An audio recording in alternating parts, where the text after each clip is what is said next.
You're listening to the Femtrepreneur Show, and this is episode 15. In this episode, we're chatting with Lauren Hooker of Ellen Company Design, and we're talking all about how to balance freelancing with selling courses. Hey guys, it's Mariah. And I'm Megan, and we're so excited for you to hear this interview. Lauren is a graphic designer, business strategist, and founder of Ellen Company. She shares branding and business strategies on her blog and helps freelancers turn their passion into a successful, profitable business. Let's dig in. Hi, Lauren. We are so excited to have you here today.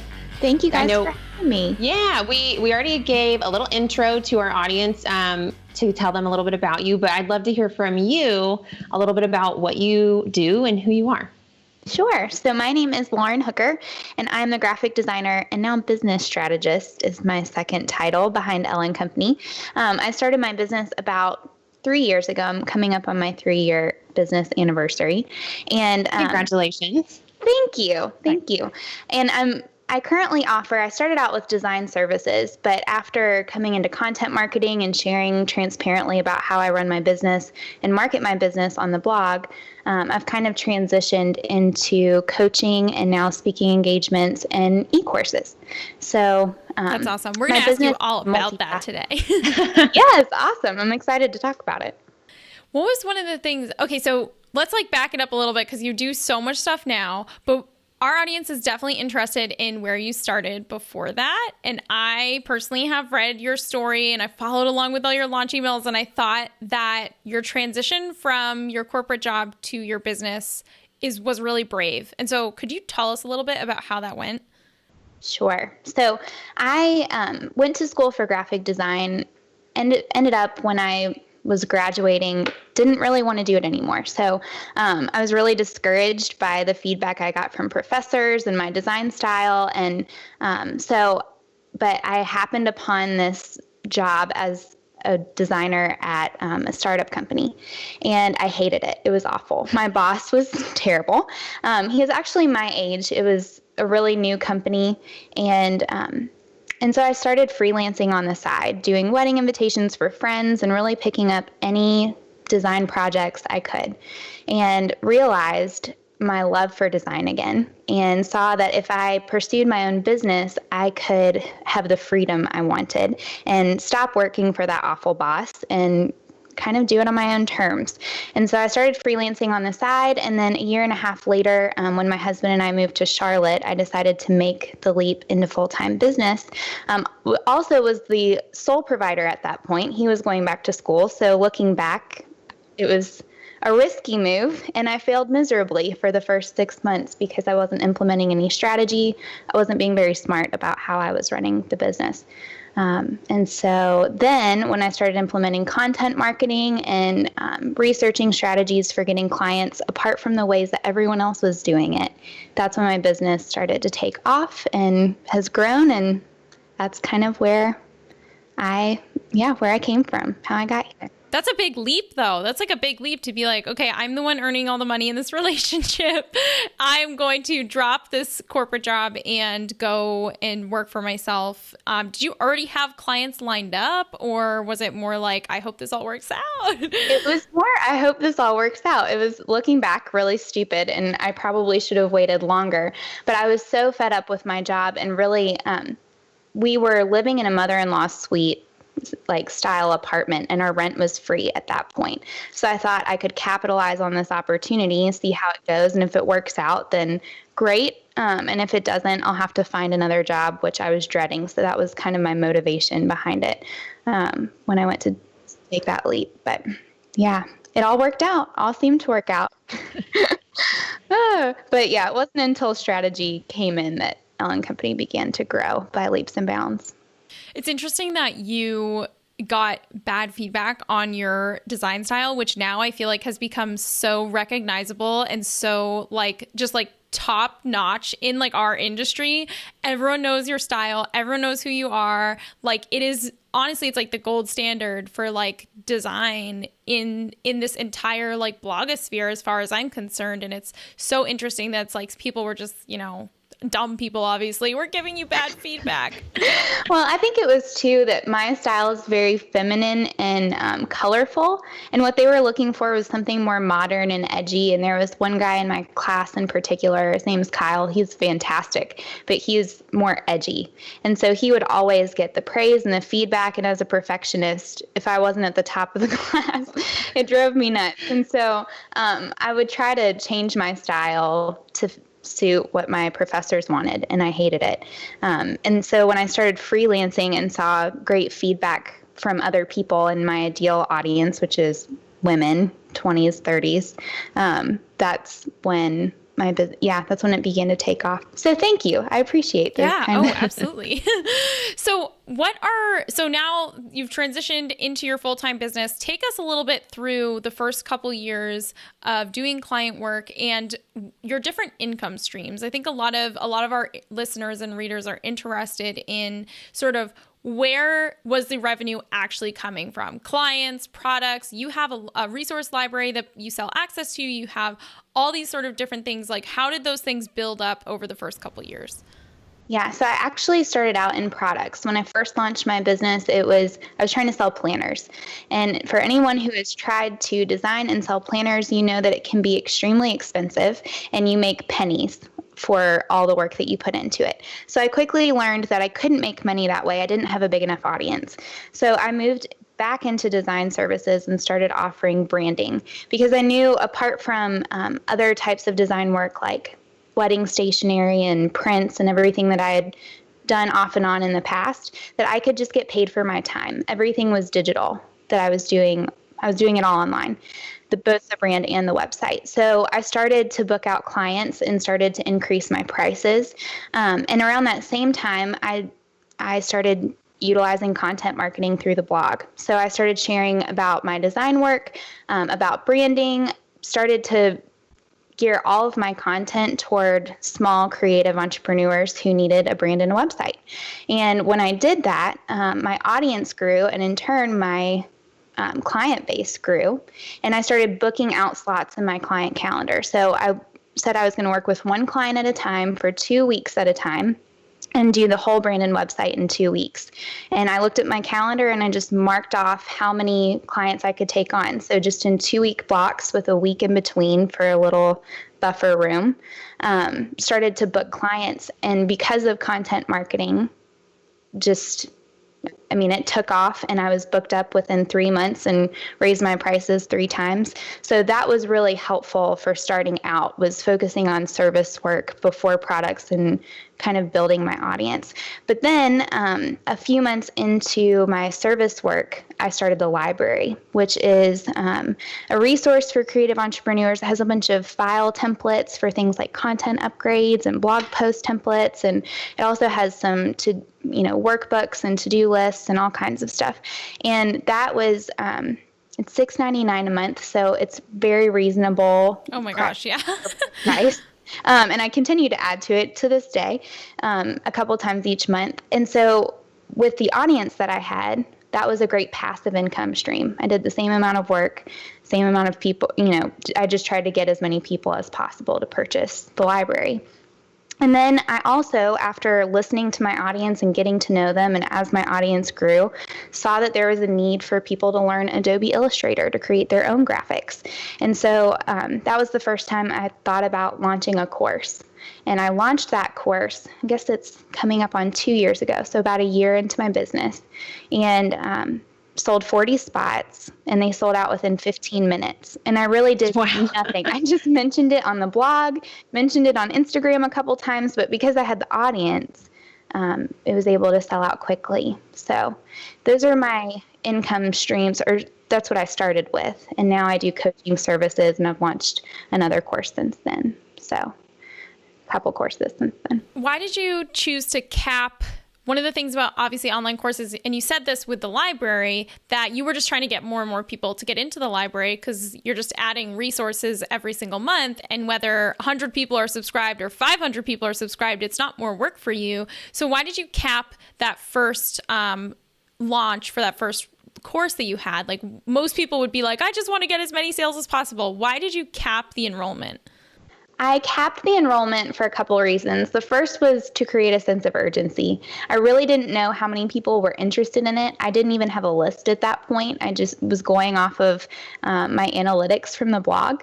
And so I thought, and my husband was even a little leery of me offering 40. He didn't think we were going to be able to sell 40, and I was so excited when it sold out in 15 minutes. That shows you. Yeah.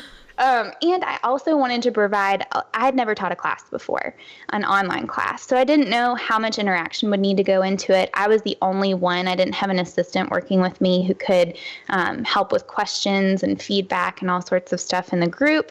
So I capped it at 40, knowing I could help 40 people and give them individualized feedback. And then after selling 40 seats and seeing a lot of people were upset that they didn't get in, I was kicking myself going, man, if I had opened it up. But I did learn a lot from it. And I think that sense of urgency was kind of key.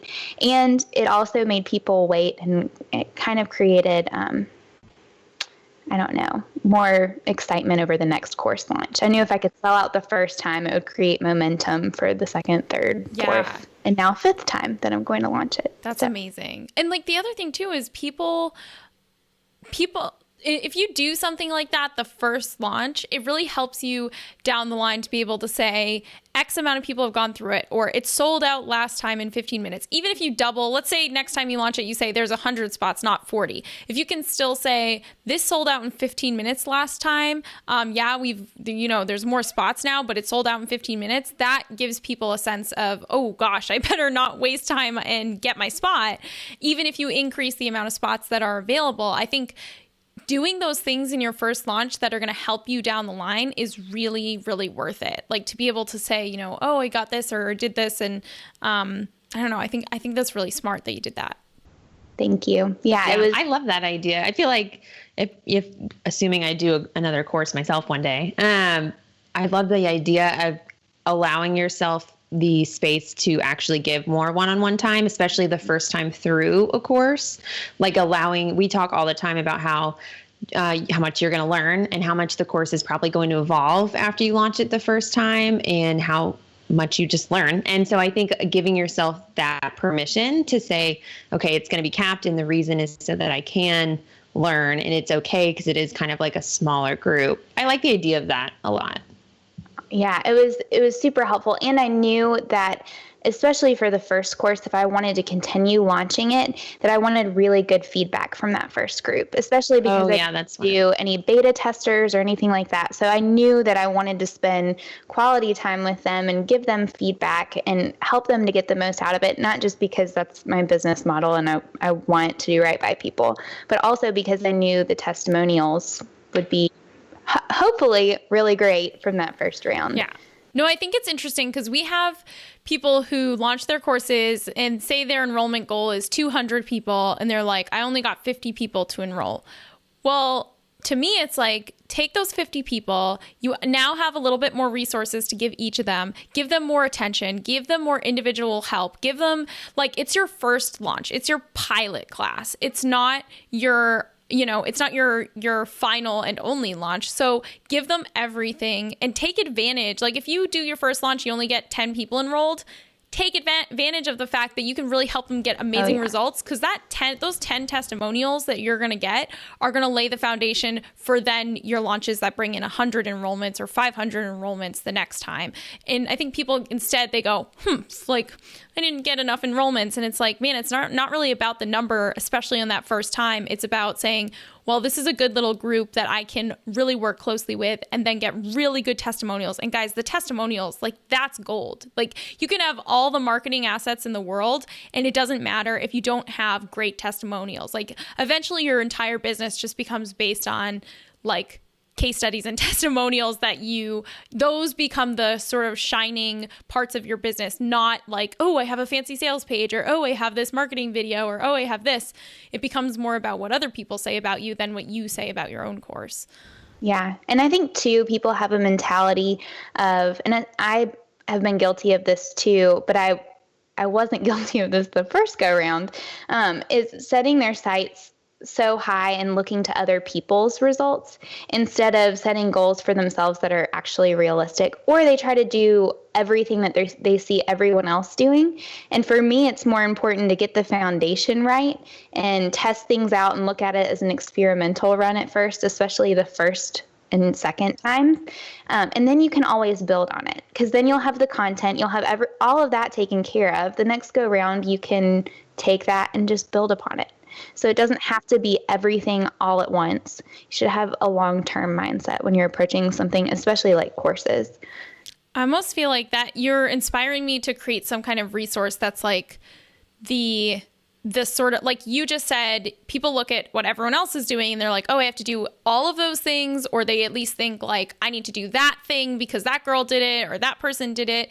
And I think there's almost this, it's inspired me to create some sort of roadmap or some sort of like layered launches. Like the first launch is just emails. The second launch you do is emails and a webinar. The third launch you do is emails, webinar, and a live stream or something. Like every time you do a launch, you layer on one more thing, but not until you've really gotten, you've kind of gotten your feet wet with just the very simple thing. And that really brings us to one of the big questions that we had for you, is how you sort of structure your launches and how they are very simple. And I think, to me, listening to everything you're saying, you keep saying, stop looking at what everyone else is doing. And even earlier, you said that you started getting clients by ignoring what everyone else was doing to get clients.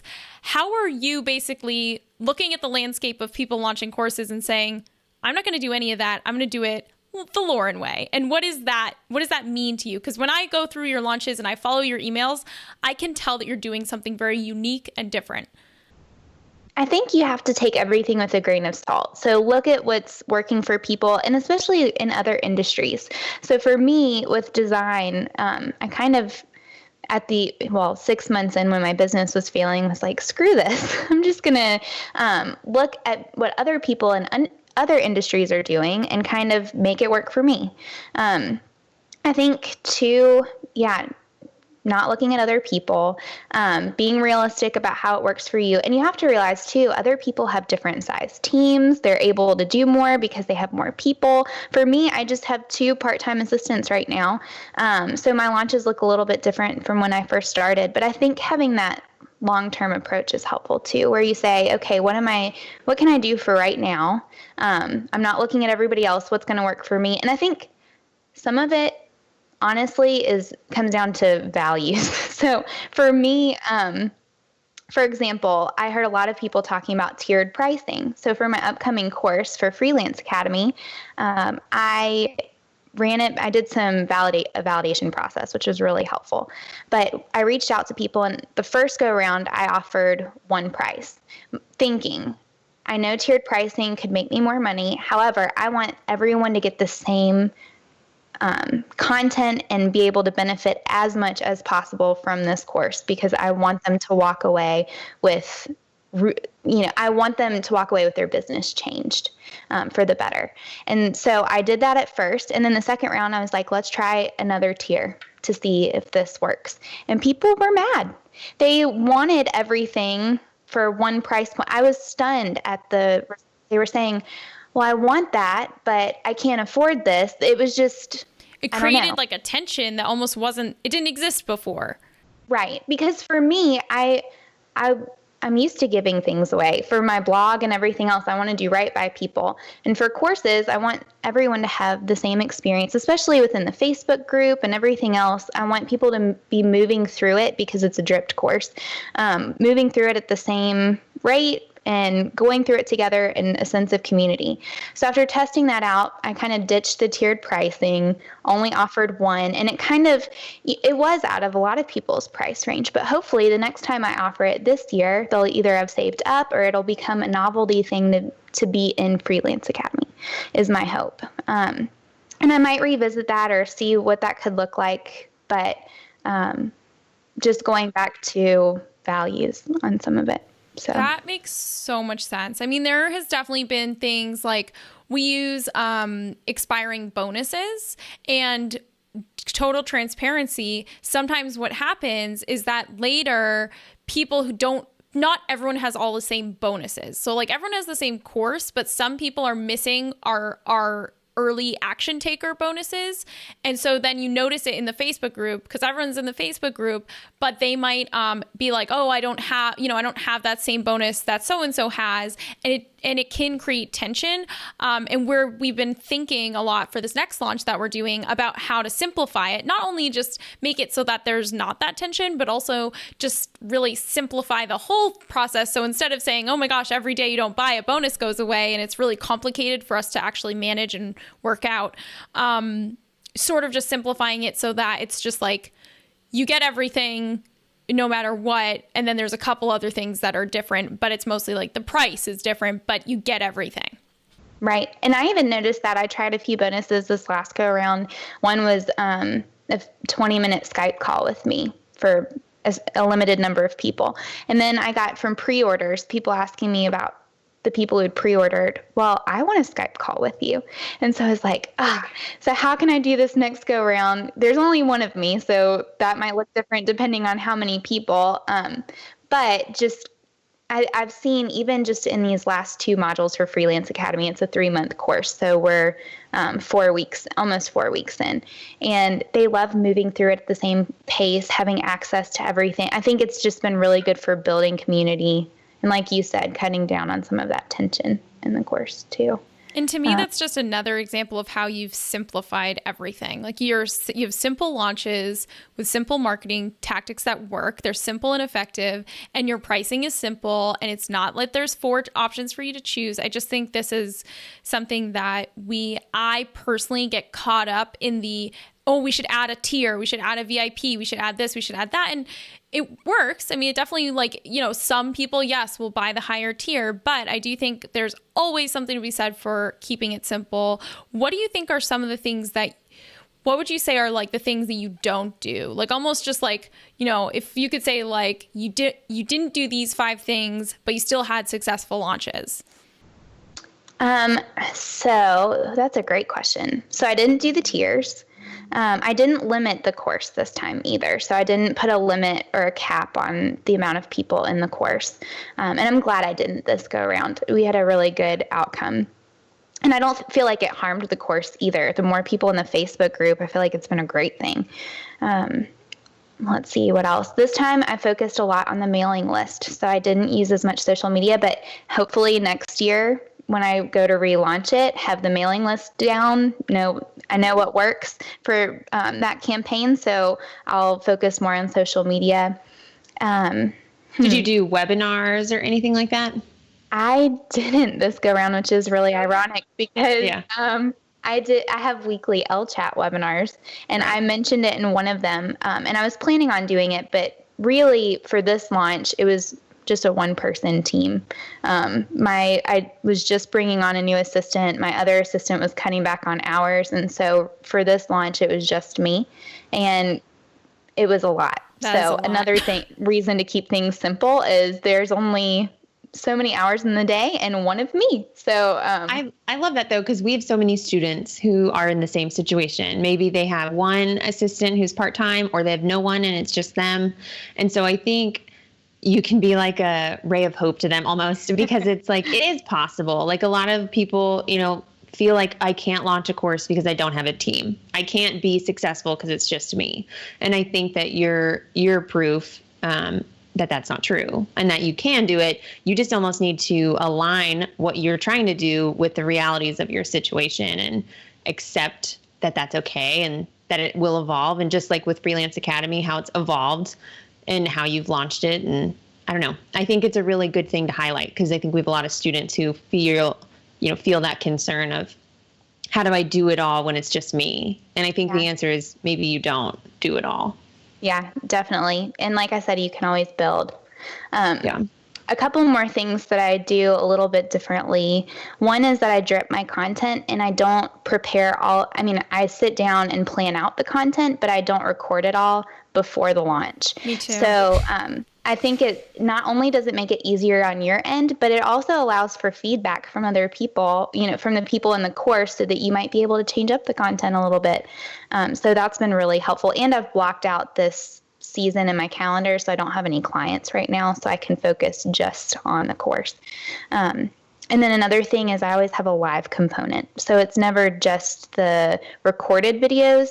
There's also a live piece to it. So this time the modules are recorded, but there's a Q&A session every 2 modules where it's me live. They get to jump in, ask questions. Feels a little bit more personable that way. And I did an intro webinar. So before the course even started, jumped on with everyone in the course who could make it live. Those who couldn't could watch the replay later, but I tried to make it as personable and allow as many people in it as possible and accommodate everyone. But I just welcomed them to the course and went through the ins and outs of it and how it was all set up and clarified anything and let them ask questions. But I think those live components are really helpful. And for my Illustrator course, I teach it all live. I've gone back and forth, but I think that it really creates kind of a sense of community to do it that way too. So. I love the idea of an intro webinar. I think that I do too. Is such a good idea, and we should definitely. I just wrote it down, and it almost feels I like saw you writing. I was like, I think you. Mariah is making a note that we should do that. Probably like, why is she doing that?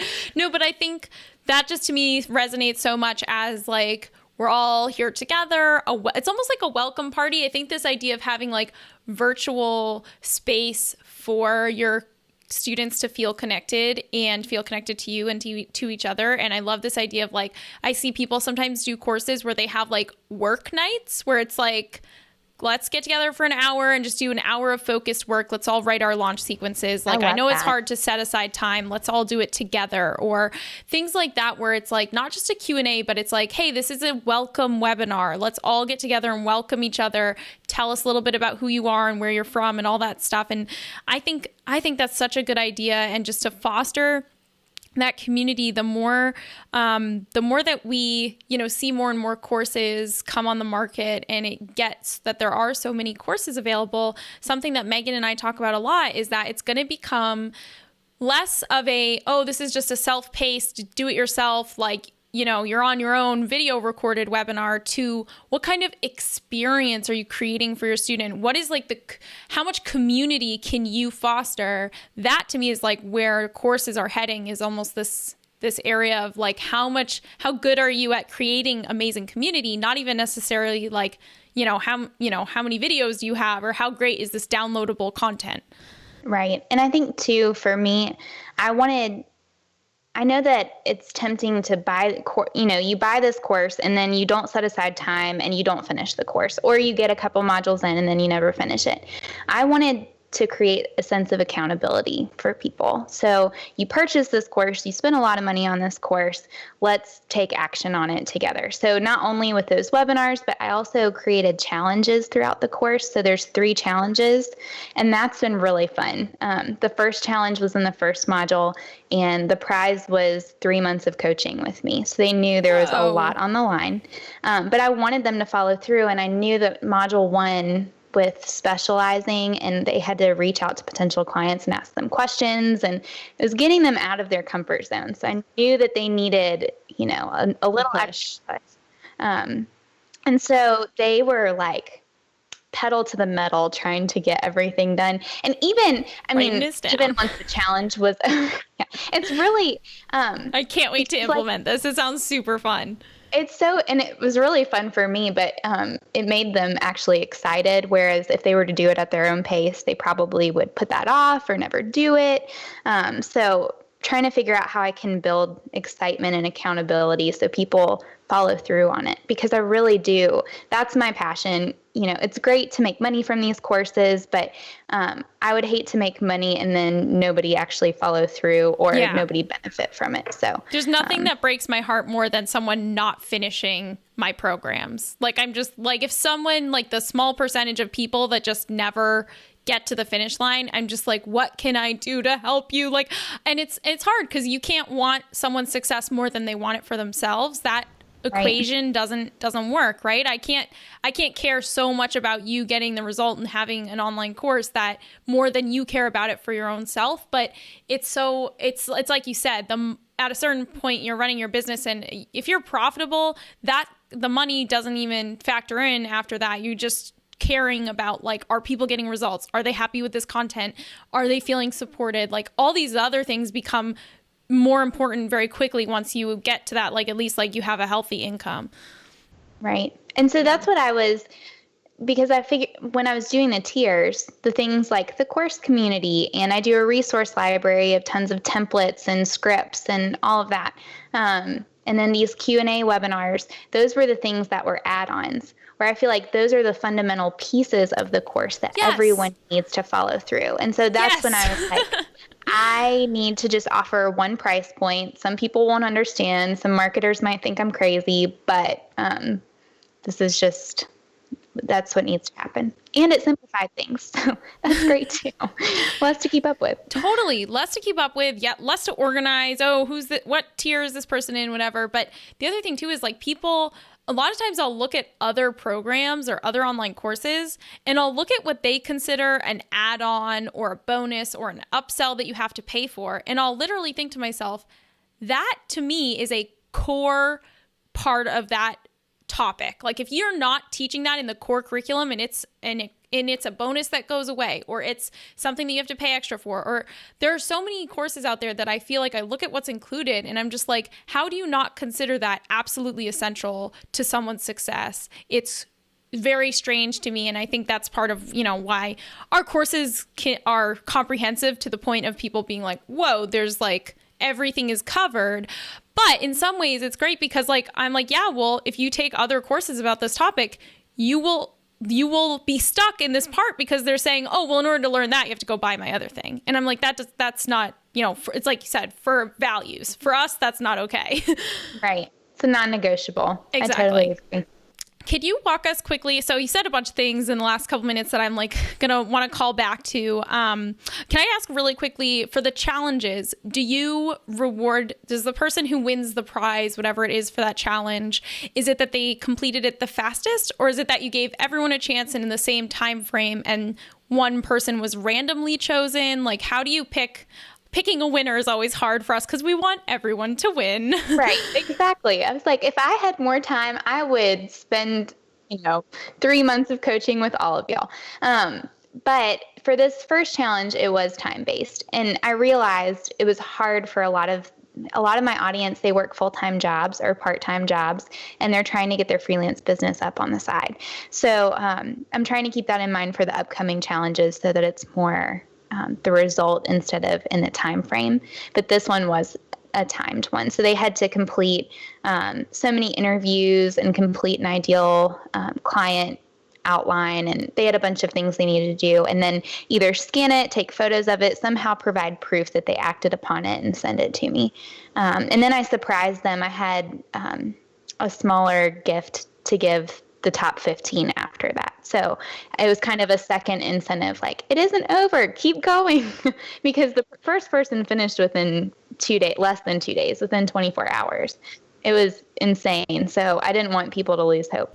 That's awesome. I'm very inspired. I love the challenges idea. We're always trying to think of ways to, like, keep people excited when things get tough, when people are asked to go outside of their comfort zone, which they are in a lot of our programs. It's like you said, it's like a lot of times we're guiding people through their first ever webinar, and that is really scary. And if we don't incentivize people to get off their comfort zone, then a lot of times it's hard. They'll put it off. They'll be like, oh yeah, I scheduled my webinar 3 months from now. And I'm like, no, let's do it this week. Yep, exactly. So you have to give them a little push. Exactly. So can you walk us really quickly through, you said that you did a validation process that was really helpful for you, and you just mentioned that really quickly. Can you walk us quickly, like, through that process a little bit? Because so many people ask us every day, how do I validate my idea? How long? A lot of people ask us, how long do I validate my idea for? How long do I have to think about this before knowing it's a good idea? Yeah. So with my previous courses, I had my Illustrator course, and then I'd offered 2 different courses in the past, and they were fine, but it was more of what I wanted to offer instead of listening to what my audience wanted me to offer. The Illustrator course has sold out the last 4 times, so I knew that was fine. But I wanted to launch a signature course, and so that's where Freelance Academy came in. So I looked at my analytics, try to see which posts were the most popular, which ones were getting the most traffic, try to narrow it down to a category, but that really wasn't helpful because they seemed to be pretty evenly spread out. There wasn't one category in particular. So then I decided to take part of my mailing list, which I focused on growing my mailing list for the past 6 months. That was my goal for the beginning of this year. And so I took a portion. The first was 100 people, the second was 150 people, and the third was 200 people from my list. And told them that I was coming out with a new course. Would they be, or I just said offering, would they be interested in giving me feedback? And those who said yes, I sent them kind of an outline. It was kind of the sales page for Freelance Academy, and just walked through the ins and outs of it and the price. And then I asked them like 5 questions in a survey. And so got some really good feedback from that. And then if they said that they would purchase the course, I said, go ahead and purchase. You can purchase right here and pre-order. And I gave them a really sweet discount. So I had a lot of pre-orders and looked at the percentage of pre-orders compared to the people who responded in my list to kind of get a good feel for what sales would look like. And that whole process, I did one validation round each week. So I kind of set aside those 3 weeks knowing I need to be like on it when people email me back. And I kept spreadsheets to gauge people's responses. And but those 3 weeks were kind of dedicated to the validation. And then from that point on, that was probably in June, late June, early July. And then launched my course at the end of August. So it gave me some time to prepare. But I could have launched it earlier than that if I hadn't had clients. So that's awesome. Man, that's awesome. I think so many people can learn from your validating, pre-selling, guys. Pre-selling is important. A lot of people get caught up on not wanting to pre-sell. They feel weird about it. I think sometimes it's just a lack of confidence of like, what if people give me money and they don't like it and they feel like they haven't created it yet, so they aren't even really sure what the final product looks like? But I know from experience, because I have never sold a course that I had already created, because to me, the worst thing that can happen is that I spend 3 months making a course and recording videos and making all the materials for it, and then I launch it and it's not as needed as I think it is. That to me is the worst. So I think people really, really need to pre-sell and allow for pre-orders. And like, no one is mad that it came out a month later. They bought it and then a month later it came out. They got a discount. They're excited about it. And I think it gave them time because they weren't charged right away. So I think it gave them time to kind of save up, because I just sprung it on them. I was like, here's my course. Oh, do you want to buy it for this amount?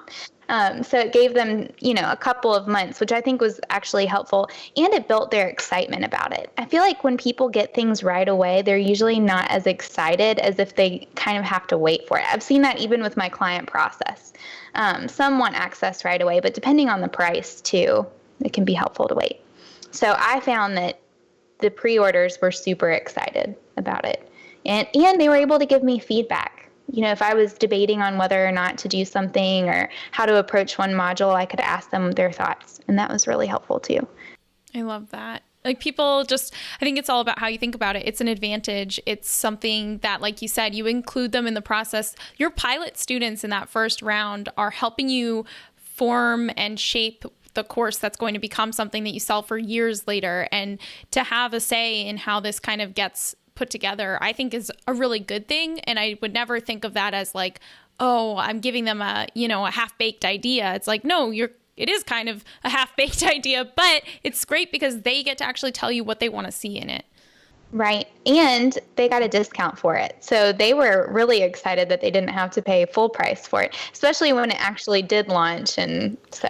Yeah. Right. I mean, especially, it's like you said, it's a real concrete advantage right there.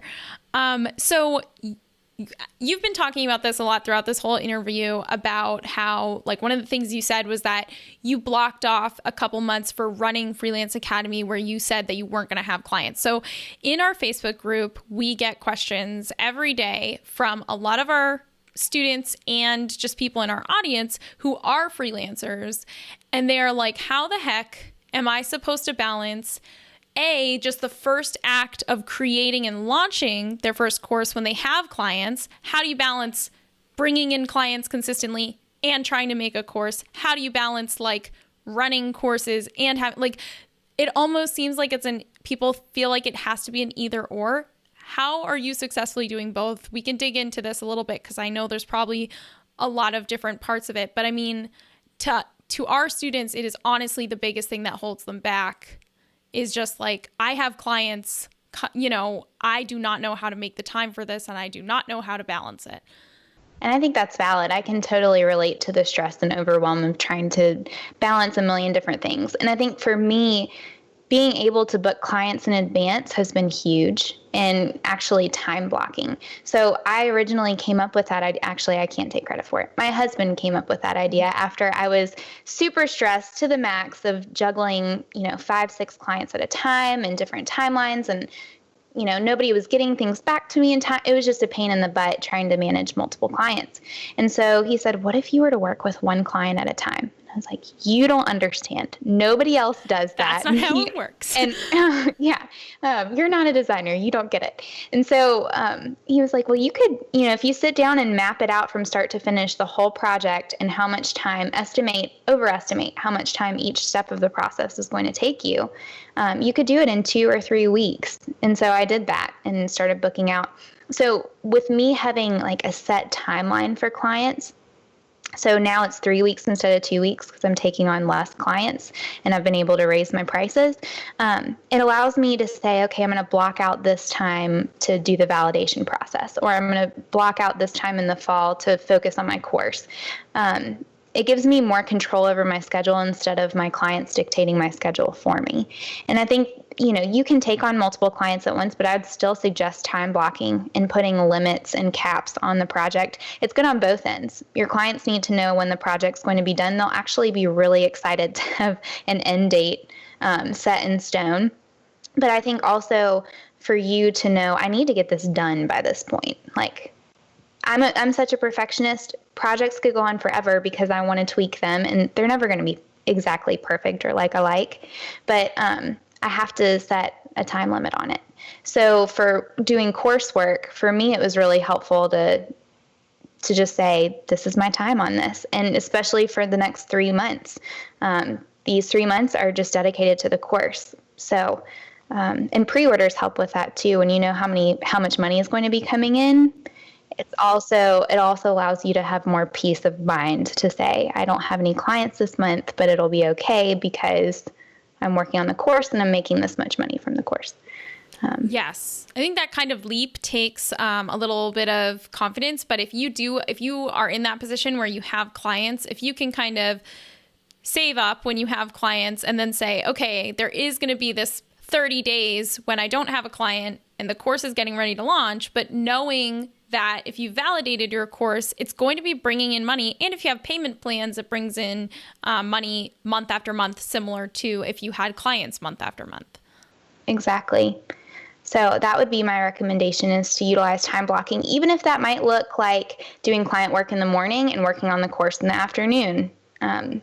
I'm a huge fan of doing everything in chunks. I know for me, if I'm able to focus on one task at a time, I can get it done a lot quicker instead of spreading my time among a bajillion different tasks. Yeah. I just love your style of having one client for 2 weeks at a time or 3 weeks at a time, like now you do, instead of, like you said, most people that we talk to, they say, oh, I have 10 clients right now and I'm working with them all. And it's like, no wonder you feel like you don't have time. If you restructured it, that's like, okay, I'm going to finish this design for you or I'm going to finish this copywriting project or whatever you're a freelancer about. I'm going to finish this project in a week or two and just work with that one person. You can then make time and carve out time. If you have 10 clients that are always asking you for something all times of the day, it's like you said, you can relate to the stress. Oh, yes, it is so stressful. And it truly is. They're dictating your schedule and you're allowing them to. You have control over your schedule, exercise it, actually plan things out, make people wait too. Clients don't mind waiting. I think a lot of people think that they need to take an inquiry on right away or fit it in as soon as possible because they're afraid of losing a client. Or afraid that somebody will back out and say no, when instead it actually puts you in the driver's seat when you say, actually, I do have availability 2 months from now. And, your project will start at this time and it'll be done on this date.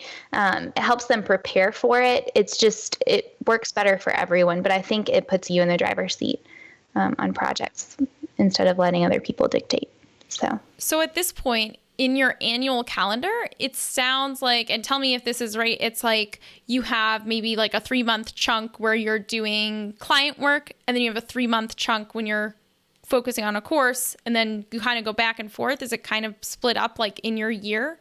Yeah, that's kind of what it looks like right now. So these 3 months are on Freelance Academy. I have one client toward the end of it when things wrap up, and then I'll be launching the Illustrator course. So I'm going to spend some time on that. Granted, it won't take me 3 months this go around because the content's already there. That one's kind of easy, but I am going to take a different marketing approach to the Illustrator course this time after trying something new with Freelance Academy.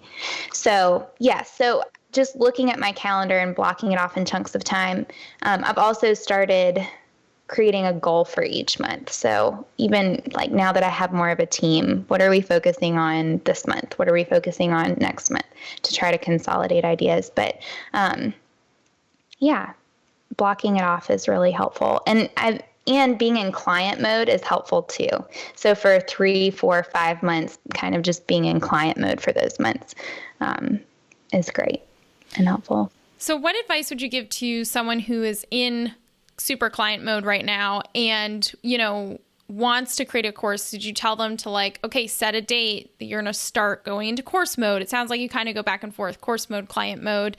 What would you tell someone who just wants to get started with that first course?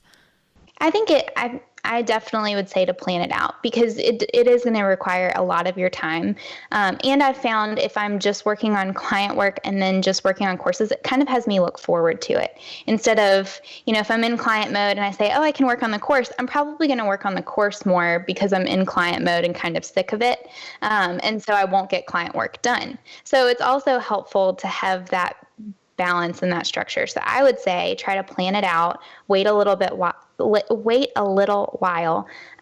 go through a validation round, plan for that. Be smart about how you're launching your course. Don't just rush into it because you're excited about it, especially if this is something you want to pursue long term. It's good when you're excited about it because that's motivation, but finish up what you already have on your plate now so that you are able to focus on it and pour your time and energy into it in a couple months. That's awesome. I love it. This is so good. So I'm going to ask you just a couple more questions and then we're going to wrap this up. But seriously, this has been amazing. I've loved it. Thank you. So we ask all of our guests this question, and hopefully it just makes it so that everyone understands that no matter how successful we all look from the outside, there's always still things that we struggle with. So what are you personally struggling with the most right now in your business? Oh man, many things. Many things. Does it ever end? Just when you think you mean in this exact moment, or a few hours ago? What are you talking about? And this is something that you guys seem to do really well, so I'd love to hear your input on it. But since bringing on another assistant, just onboarding has been so different for me. I'm used to working as a team of one. I don't have to train anyone. I have my systems down. You kind of just get used to running things on your own. And I found in my experience that I waited until I was totally overwhelmed and had no choice but to bring on an assistant, not realizing that onboarding takes a lot of time. And giving up control of things and knowing that there's going to be some errors, and I'm realizing that I'm not as good of a communicator as I thought I would, and that people don't read my mind. Who knew? But so that's just been a learning curve for me, and it's getting better with each day, and my assistants are awesome, so that's helpful. But just relinquishing some of that control and passing things off that I'm used to doing and doing quickly, and just accepting that it's going to take a little bit longer for a while. Yeah. So. I mean, I was really lucky because Megan's the best. I was a little upset that you took Megan. That's what everyone says.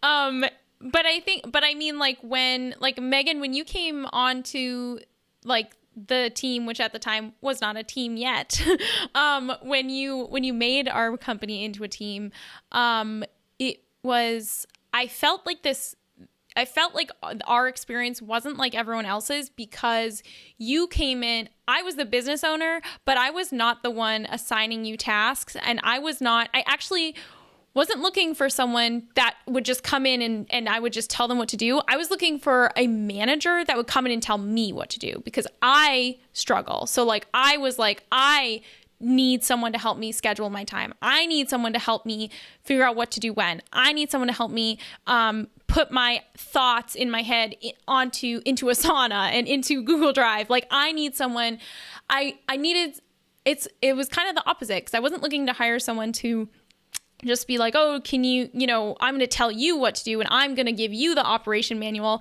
I was really looking for a Megan, someone who had an operational manual type personality and brain and could help me with that. So I know that's a little different. I don't know if that's helpful, but No, it is. And the assistant that I just brought on is very minded that way. So that's been really helpful. And she has some systems down that are great. It's just relinquishing some of that control. But she is as close to Megan as it gets. That's so awesome. I'm thankful for that. I mean, I would say too, like Megan, you do a lot of the onboarding for our new hires too. So like, what is your kind of experience with the things that make that easier? Because honestly, I would say like, oh, I'm not even really in charge of that.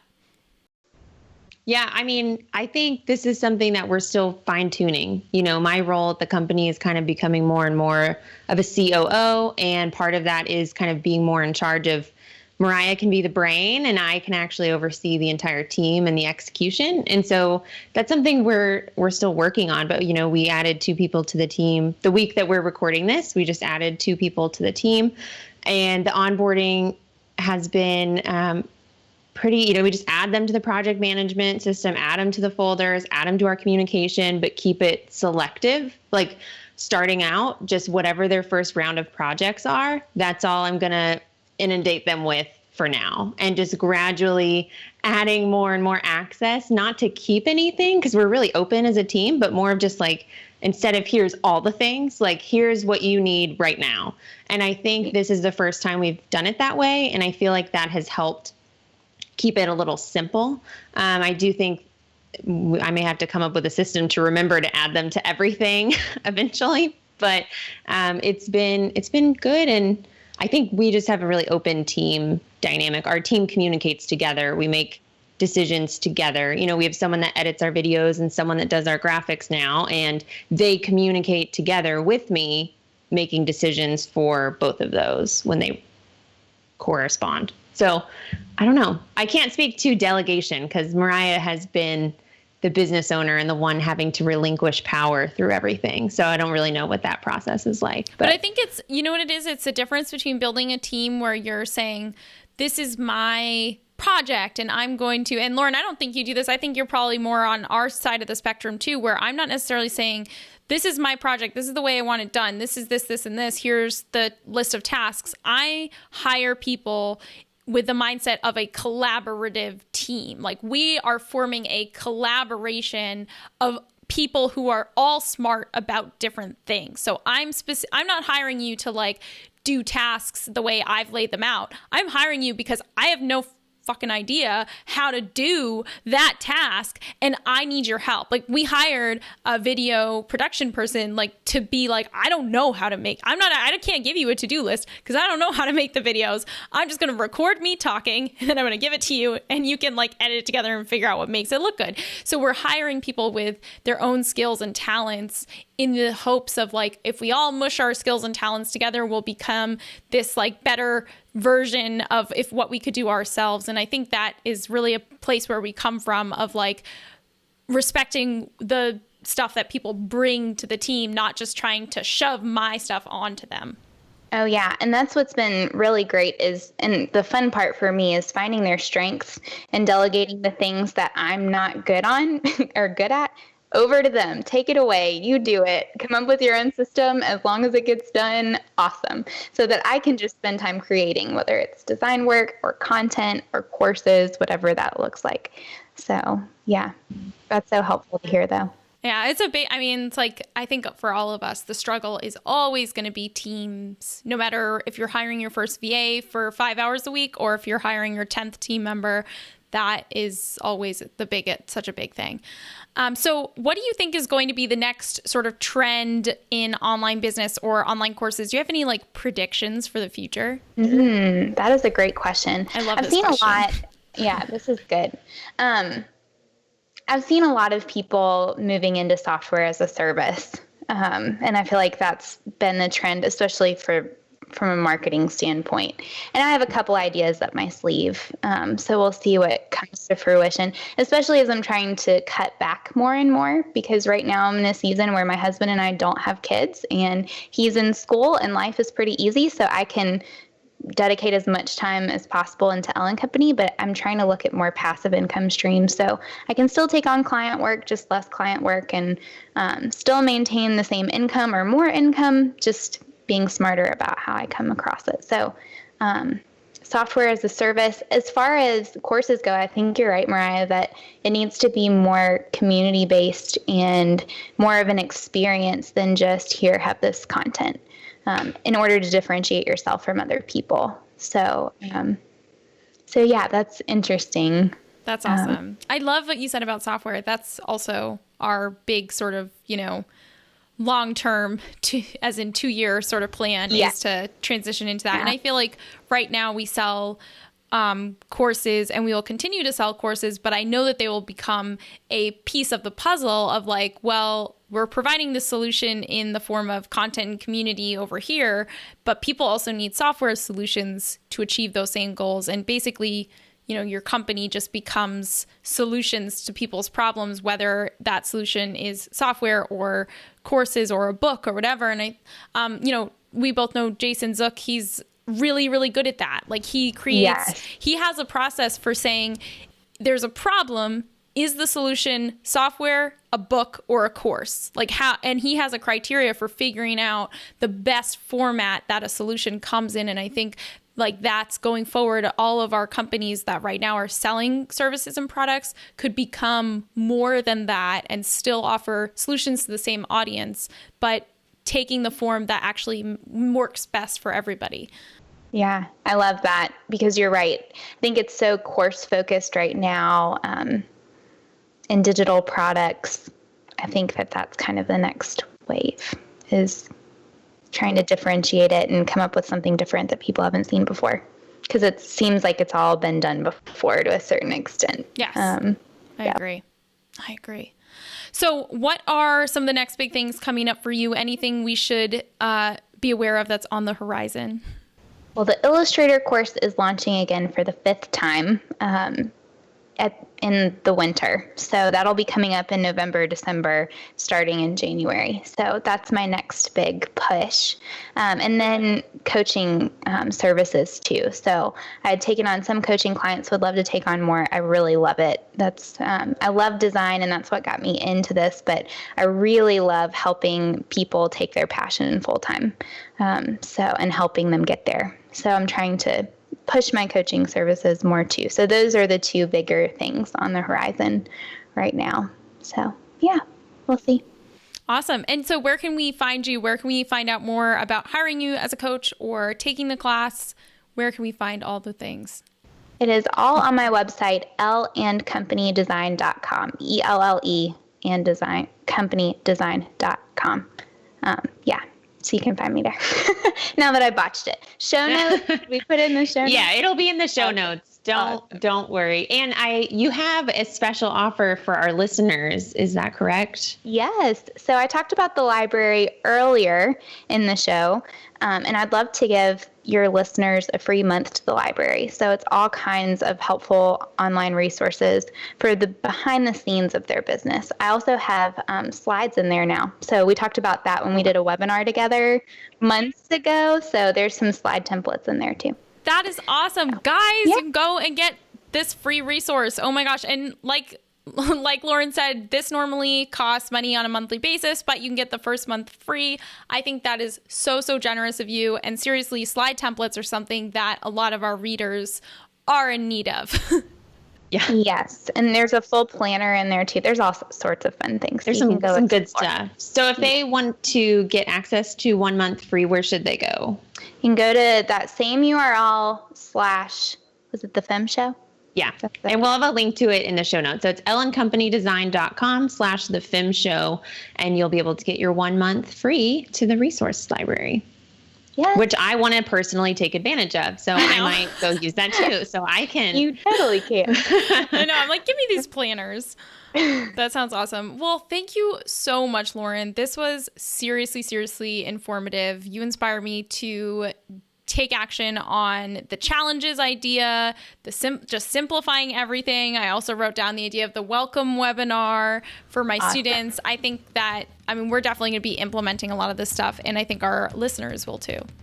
Yeah, let me know how it works out for you. And thanks for having me on. This has been a blast. Thank you so much. Go to thefemshow.com/15 for the show notes to this episode and to find all the links to the resources we mentioned, including the link to get 1 month free of Lauren's amazing resource library. And if you like this episode, please subscribe to the Femtrepreneur Show on iTunes and leave a rating and a review. It might seem small, but reviews make a really big impact and help us get more amazing guests for you every single week and bring you this free content all the time. So don't forget to go to thefemshow.com if you have a question you want us to answer and submit it there. And if you want to discuss this episode with us and a whole community of awesome, ambitious entrepreneurs, make sure you join our free Facebook group at thefemshow.com/community.